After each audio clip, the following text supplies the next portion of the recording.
যুক্তরাষ্ট্র 1 আগস্ট থেকে শুল্ক কার্যকর করবে এবং এ নিয়ে আর কোনো ছাড় বা অতিরিক্ত সময় দেয়া হবে না বলে জানানো হয়েছে।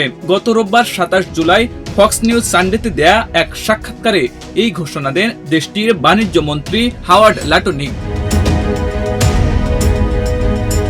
লাটনিক বলেন, আর কোনো বর্ধিত সময় নয়, কোনো গ্রেস পিরিয়ড নয়। 1 আগস্ট থেকে শুল্ক কার্যকর হবে।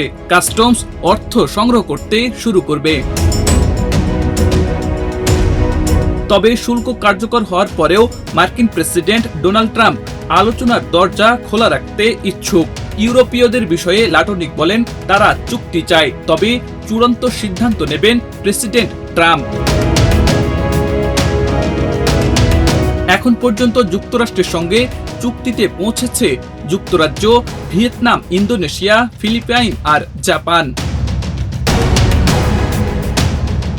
এই দেশগুলোর ক্ষেত্রে শুল্ক হার সাধারণত 10% বেশি হলেও তা ট্রাম্প প্রশাসনের প্রস্তাবিত কঠোর শুল্ক হারের চেয়েও কম। চুক্তি না হলে আরও বেশি শুল্ক আরোপ হতো বলেও জানিয়েছে যুক্তরাষ্ট্র। শুল্ক কার্যক্রমের মাধ্যমে যুক্তরাষ্ট্র বৈশ্বিক মুক্ত বাণিজ্য ব্যবস্থায় সংস্কার আনতে চায়। একই সঙ্গে যারা অন্যায্য বাণিজ্য চর্চায় যুক্ত তাদের বিরুদ্ধে কঠোর অবস্থান নিতে চায় বলেও জানানো হয়েছে। আব্দুল হাকিম, প্রজন্ম 24।